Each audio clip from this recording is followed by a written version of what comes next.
Halo, balik lagi di channel di atas Matrai. Hai semuanya. Hai, ya meskipun tidak ada yang nonton ya bodo amat lah. Ya semoga aja ada yang nonton ya. Syukur kalau ada yang nonton. Kalau enggak juga nggak apa-apa. Ya nggak apa-apa sih. Tujuan kita kan bikin konten itu kan bukan buat viewers, bukan buat subscriber atau viewers, buat kesenangan diri kita.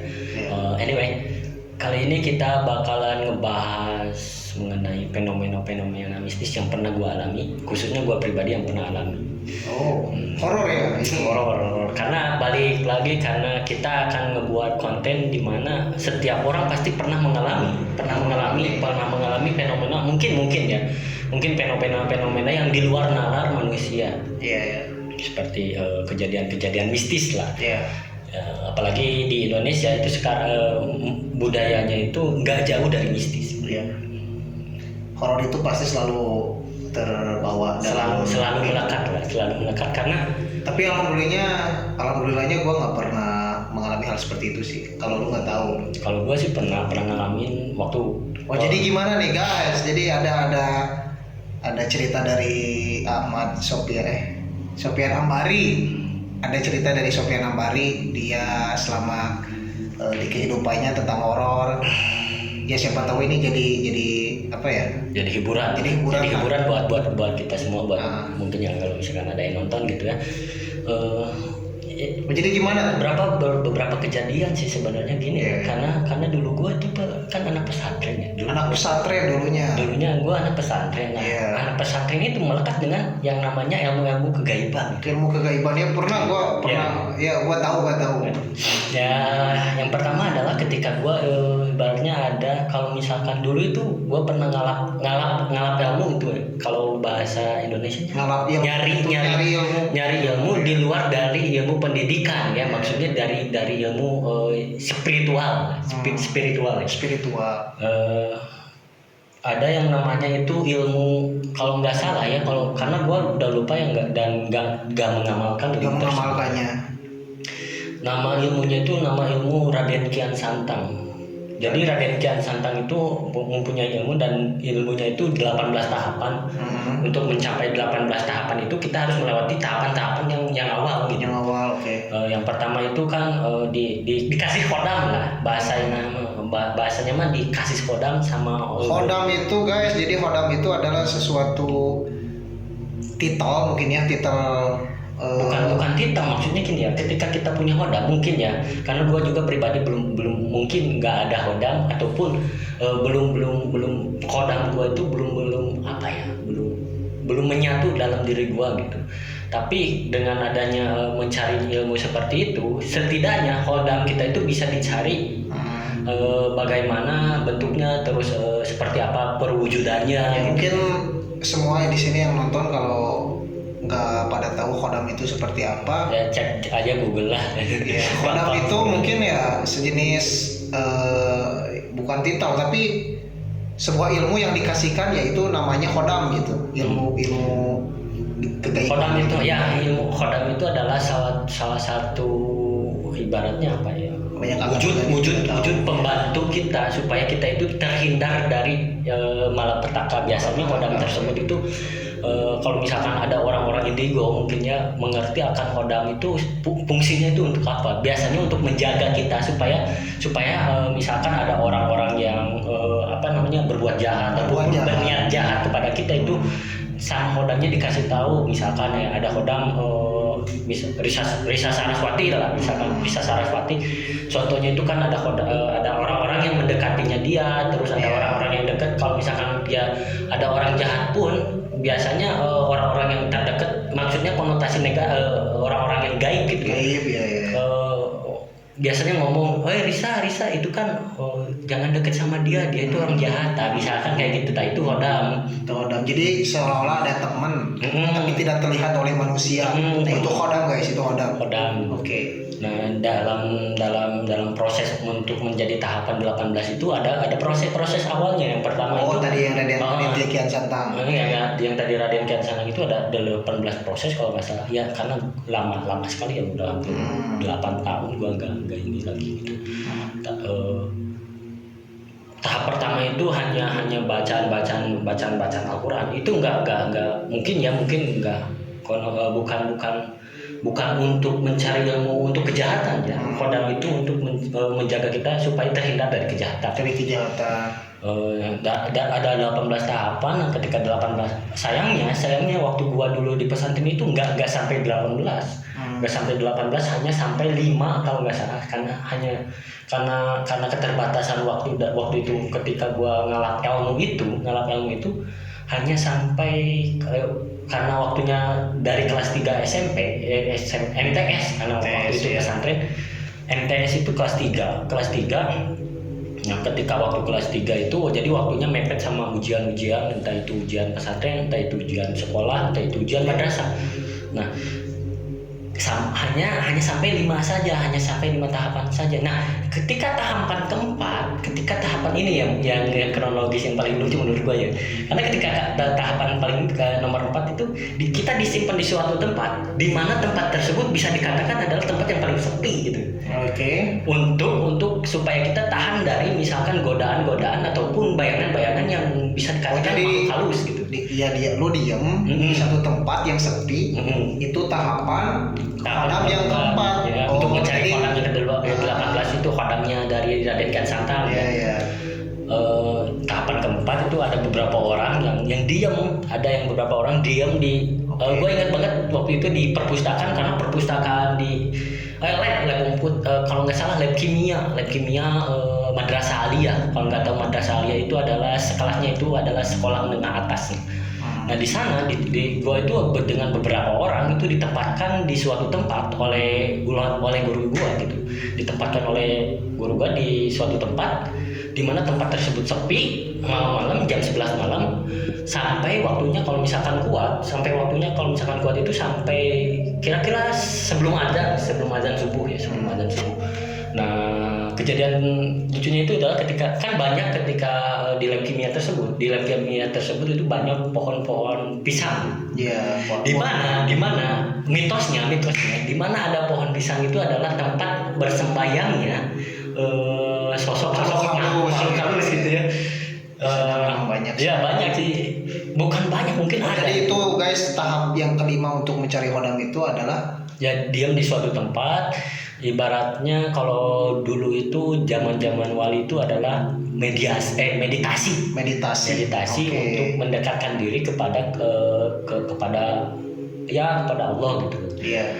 Cuman jalurnya beda gitu kan, karena tahapan-tahapan selain sholat gitu kan, selain baca doa juga mungkin guru gua mengajarkan untuk meditasinya itu di sana gitu. Di sana ya.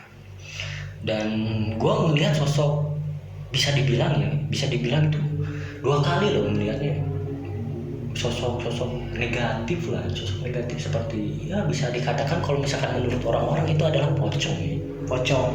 Lu lihat pocong itu hanya sekilas apa diem?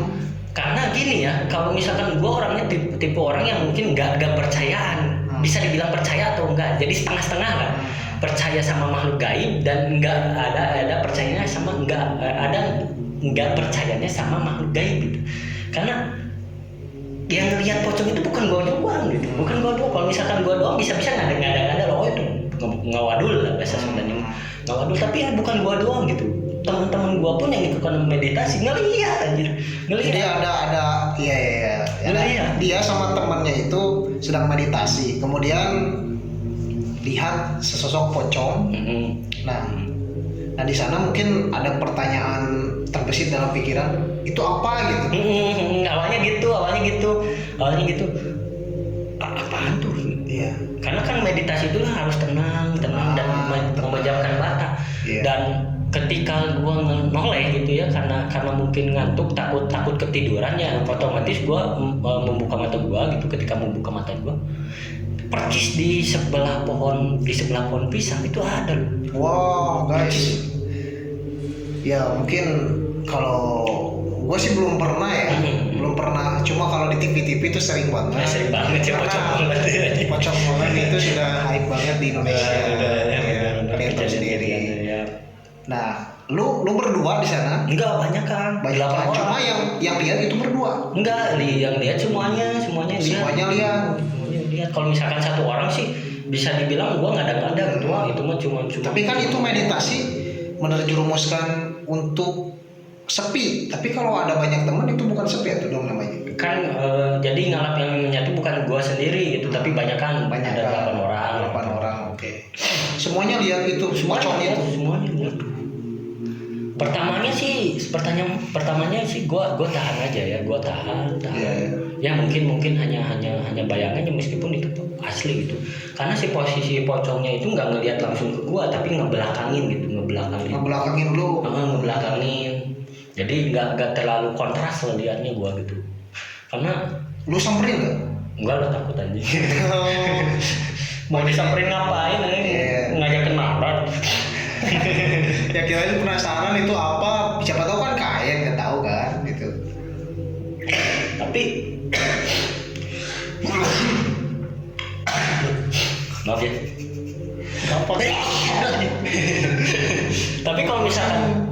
Tapi kalau misalkan kain buat aduh. Tapi kalau misalkan kain itu tapi guys ini mungkin kena efek dari pocong aja. Iya, jangan sampai juga bro. Aduh, siun balik ya. Ya lanjut, lu ketemu saat meditasi di pinggir pohon pisang itu ada sesosok pocong. Nah, lu nggak samperin karena lu takut. Ya kemudian apa yang lo lakukan sama teman-teman lo? Lo kabur kah atau gimana kah gitu? Kalau ada pergerakan dari pocong itu nggak ada pergerakan sama sekali? Enggak, cuman ngebelakangin doang gitu, Ya lo liatin terus sampai sekitar 5 menit lah. 5 menit karena gua mungkin nggak kuat gitu. Nggak kuat. Ada nih satu orang yang fokus banget. Amaman kalau nggak salah. Amaman tuh sampai beres lah, sampai 18-nya tahapan 18 beres. Nah ketika gua nanya temen gue, bro lihat kan itu di pinggir pohon pisang gitu. Pohon pisang apaan ketika itu awalnya mungkin orang-orang lain, persepsi orang lain gitu ya, persepsi teman-teman gue ngomong bahwa itu mah kain ya, kayak lu tadi yang kayak lu yang bicarain tadi gitu ya. Kayak yang lu bicarain, itu mah kain. Tapi kok kain kayak gimana ya? Kalau misalkan kain gitu otomatis ada penyanggalnya untuk bisa berdiri seperti itu ya. Tapi ini enggak berdiri, tapi di sananya tuh enggak ada apa besi ataupun apa gitu. Kalau misalkan kain kan ngurai gitu, ngerumbai, tapi ini enggak anjir. Ini real banget gitu. Lo lihat dengan mata kepala lo sendiri bahwa itu teh bukan sekedar kain, tapi itu benar menerjemahkan pocong gitu. Iya, pocong beneran. Wow. Awalnya sih ya sekitar 5 menit 10 menit masih tahan untuk meditasi gitu. Nah ketika mau jam 2 nih, awalnya sih biasa aja, tapi datang lagi lah sosok yang baru gitu. Guys, jadi selain pocong itu ada banyak sosok, banyak banget gitu. Kalau banyak itu dalam mungkin ya karena kelihatannya cuma beberapa gitu. Tapi kalau yang bisa ngelihat itu banyak banget di sana, banyak banget gitu, karena tempatnya udah gelap gitu, malam-malam. Bayangin posisinya malam Jumat gitu, apalagi malam Jumat bro. Itu pas malam Jumat Kliwon kah atau nggak tahu sih, nggak ngelihat tanggal gitu. Emang diperuntukkan untuk malam Jumat ya, meditasi itu ya. Nah awalnya sih nggak kabur, tahan lah gitu, sekitar 5 menit 10 menit. Tapi karena mungkin udah daripada ada apa-apa gitu ya bawa sendal 1, 2, 3. Kirain gua yang kabur itu cuman gua doang gitu. Ternyata ketika gua kabur bawa sendal gua gitu, 1, 2, 3 kabur. Kompak semua ya. 7-nya itu kabur, 7-7-nya kabur. 7-7-nya kabur, dan yang satu lagi si Amaman ini nggak kabur. Dia stay. Stay. Yeah. Ternyata kirain gua si Amaman itu, kirain gue si Amaman itu meditasi itu benar-benar meditasi, ternyata dia tuh ketiduran. Ketiduran. Jadi nggak nyadar gitu. Nggak nyadar. Oke. Nggak nyadar bahwa posisinya itu dia. Itu meditasi tahap kelima, itu baru tahap kelima. Keempat. Oh, jadi guys seperti itu. Jadi ada meditasi tahap keempat di mana ya lo diem di satu tempat yang sepi, kemudian suka ada bayangan sosok tertentu ya yang dekat, kemudian si Amaman ini katanya ya ketiduran, bukan meditasi gitu. itu kocak banget. Kocak banget anjir. Bukan horor gitu. Orang lain kabur, ayo lari. Ini malah balik tidur. Waduh. Pas gua tanyain gitu lah ketika ngaji gitu. Amaman. Oh, kenapa tadi nggak kabur? Emang ada apa gitu? Tadi ada pocong. Oh, ada pocong. Emang kenapa gitu? Kenapa nggak kabur? Kata saya tuh. Kenapa nggak kabur? Wah, saya mah biasa fokus meditasi. Padahal mah tidur. Oh iya. Meditasi. Alibinya seperti itu. Alibinya seperti itu. Itu baru yang keempat ya Pak. Kalau yang kelima selanjutnya mungkin lebih. Kalau yang kelima itu sparring. Oh guys, jadi bukan mistik lagi tapi sparring. Berantem maksudnya? Sparring 1 lawan 1, 2 lawan 1, 3 lawan 1 gitu. Kalau untuk mencapai 18 hodam itu, apa yang akan terjadi pada orang tersebut? Ya, apakah kuat atau gimana? Tergantung, karena mungkin kalau misalkan ngalap ilmunya tanpa guru sih resikonya tinggi ya. Kalau misalkan ngalap ilmu tanpa guru itu biasanya ada kejadian di mana salah satu santri di sana itu namanya si Ali kalau nggak salah. Bukan Ali lu ya? Bukan gua nggak tahu. Anehnya ketika dihantam gitu sama dia ngalap ilmu juga. Dihantam itu dipukul guys. Kalau kalian nggak tahu, dihantam itu bahasa Sunda, bahasa Indonesianya ya dipukul gitu. Ketika dipukul, ini serius ya, 30 orang dipukul. Dia tuh nagen itu bahasa apa? Apa bahasa Sunda? Dipukul tapi dia diam kuat gitu, kebal. Anehnya seperti itu. Nah, tapi dia tuh sering ngobrol sendiri gitu. Kalau misalkan gak ada guru tuh seperti itu.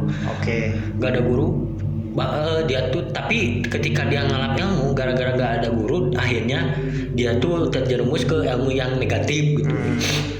Bahkan sering mencuri lah gitu, terus pernah nyuri uang santri gitu kan. Akhirnya ketika itu si Ali tersebut ketemu sama seseorang, ketika mau maling, dia tuh ketemulah sama salah satu santri, di mana salah satu santri itu ngepargokin langsung si orang tersebut.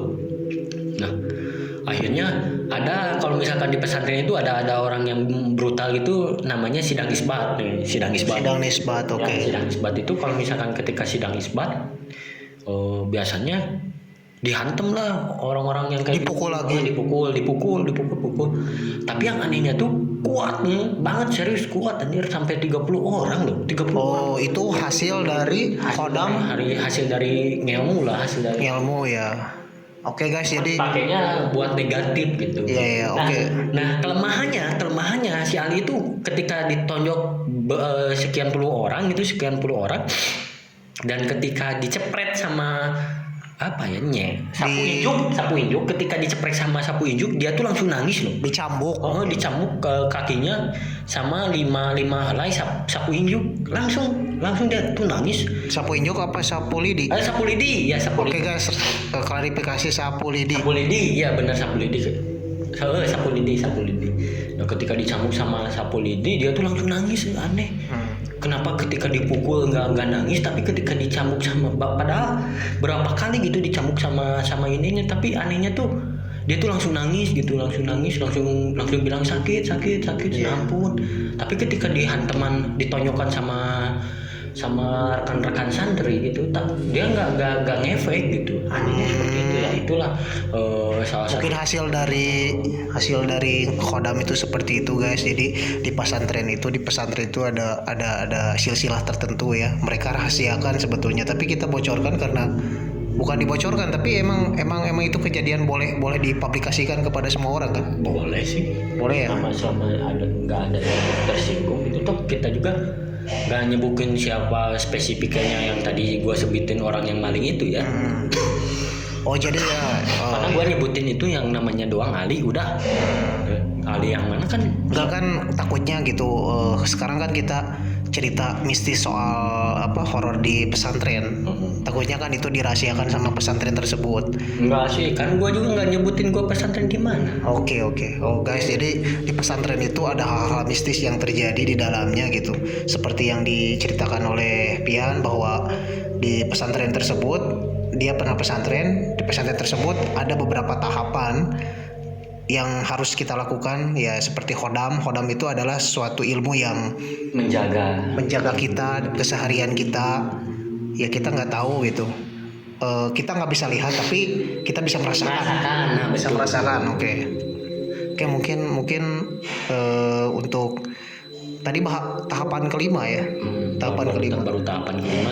Nah, mungkin guys tahapan keenamnya akan dilanjutkan ke video selanjutnya. Mungkin sekian dulu aja lah di video kali ini.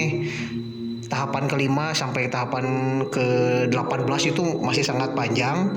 Jadi tahapan-tahapan tersebut ada uji coba atau ada tes dulu ya. Tes dulu tertentu. Jadi beda-beda, setiap tahapan beda. Wah itu menarik sekali menurut gua. Oke, guys, terima kasih yang sudah nonton. See you later. Jangan lupa like, comment, subscribe. Ya, sampai jumpa.